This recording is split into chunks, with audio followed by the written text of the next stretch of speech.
So now it's time to sew our 4-hole button. I'm going to do this little pink one.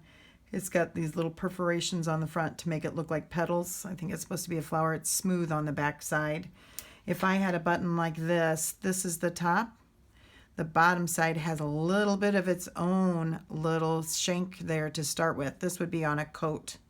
All right, this would be sewn this way, smooth side down. All right, so make sure you know the difference between your right and wrong side of your button. I have a lot of people who accidentally sew them on upside down, can't figure out why they don't stay buttoned.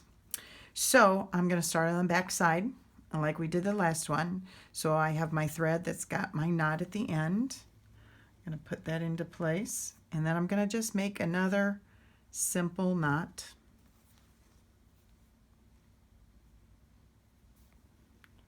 Just to make sure that it doesn't, if I don't do that and I pull really hard on that button, that knot will go right through your fabric. So that's why we do that. So now I'm going to come up and I'm going to do the same thing that I did on my 2-hole button, only I'm going to do it in 2 stages. So I'm going to hold this button down. I'm going to make 2 stitches going up and back over. We only ever make a equal sign when we are doing this.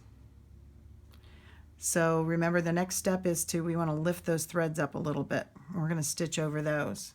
So we're going to do this 3 times on this side because there's 2 sets. We don't have to do 4. So there's 3.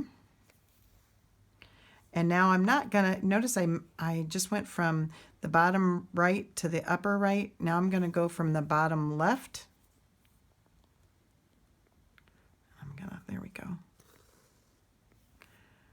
To the upper left. And I'm gonna do that 3 times.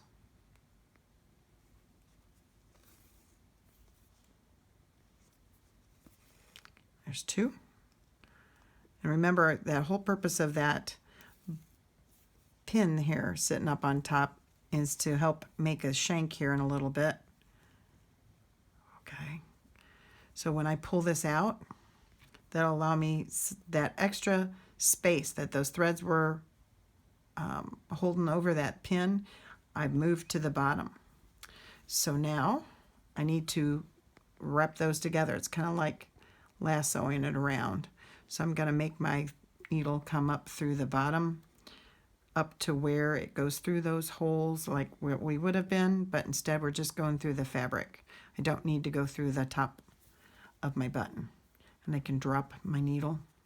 I'm going to pull up a little bit, and now I'm going to wrap around here nice and tight. So 3 times. 1, 2, 3. It has to be really tight. I have some people that just kind of lazy go around there, and then they got threads going everywhere. You don't want to have that happen. So I pulled that up, so that'll make that, lift that button up a little bit. It's just a fraction of an inch, but it's enough that it doesn't pucker my fabric when I stitch it, or when I button my garment over it. Now, all right, I can do my knot here as I just did that one. Or I can pull it to the underside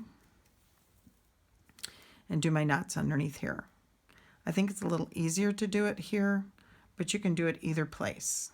Just make sure it's good and solid. So I already did 1 up above, so I'm going to do 2 more here.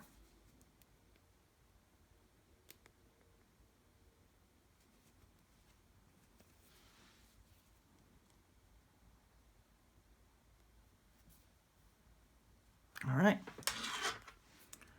trim that thread, and there's my 4-hole button. It's either an equal sign or straight up and down. We never do X's.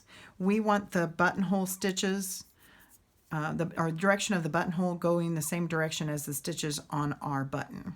So if the buttonhole goes horizontal, so should my stitches. If the buttonhole on my shirt or my garment is vertical, then they'll do the same thing here. But we never stitch a box or an X. It should always be an equal sign, just 2 straight lines. The other thing is I stitched with dark thread so that you could see this easily. And it doesn't matter on the sample what color thread you use. But if I stitched this on a garment for real, I would find a thread that matched my button so it wouldn't like be in your face stitches. You want it to blend in.